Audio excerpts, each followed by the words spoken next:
Hi, Jim. Hi, Susan. Well, come on in. I am working on parrot tulips in January.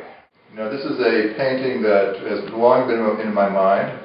It deals with parrot tulips in a beautiful leads vase in a New Hampshire landscape with Italian cloth and ripe strawberries.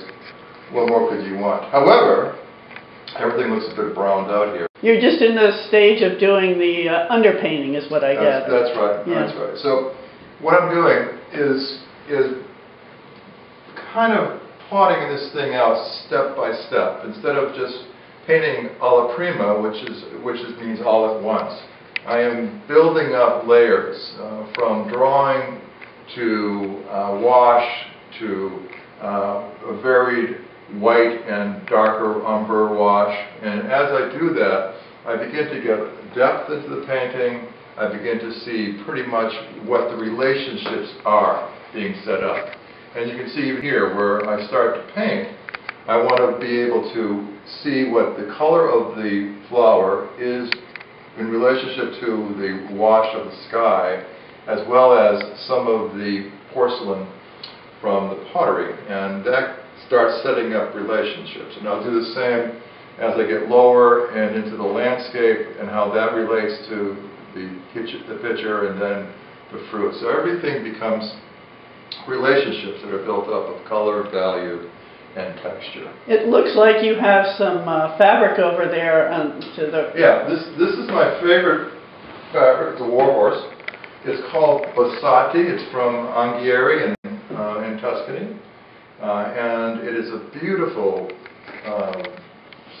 gold and white, and that's going to be down in here, and that's going to set off really well between the reds and the oranges and the warmth of the flowers, the cool blues of the sky and the blue indigo of the vase of the picture, and then you have the yellow of that. So it's the three primaries basically: red, blue, and yellow. Yeah.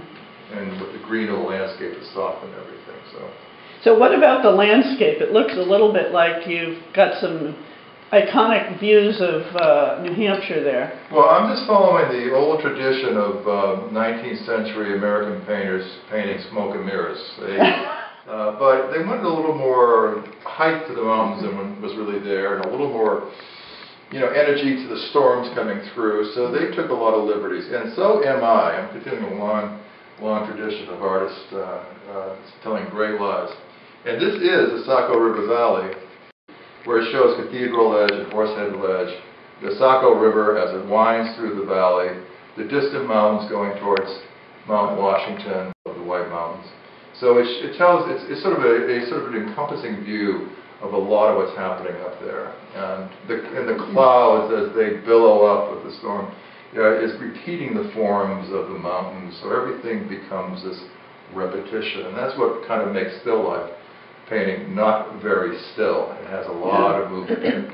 It also seems to me that it encompasses a lot of your own interests in floral still lifes. Like, I know you love some of the old master paintings. And painters of the 16th and 17th century were just masters at articulating all the floral aspects of the tulip mania that occurred over there, and I really love looking at those paintings, and I really cherish the fact that I can be able to. And the little water droplets too, that you've got here from, I guess, the passing storm, but also were very much a part of 17th century Dutch still life. It is for artists. They're easy to do, they're fun, and everybody loves them. Wow. It's a watercolor brush. Kolinsky Sables. You can't get them anymore, it's a real problem. But then I have a larger brush, which is not very large, but it's this size. And for that, I can get a little more coverage, get some color down. I make all these flowers up, by the way. I have a repertoire of studies that I've done over the summers.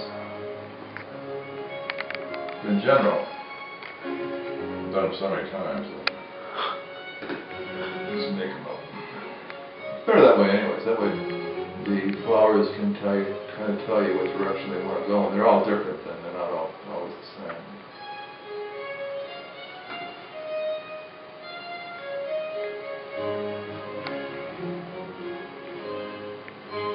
And the palette is mostly cadmium yellows, oranges, scarlets, reds, vermilions, back and forth. Tends to make a full variety of pinks and oranges and roses, and whatever you want. And these colors are just blended together right on the canvas.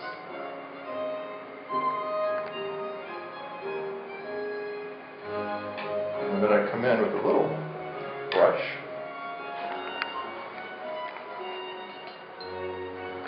And then articulate. And by that I draw lines. Draw. People paint, but they also draw the paint.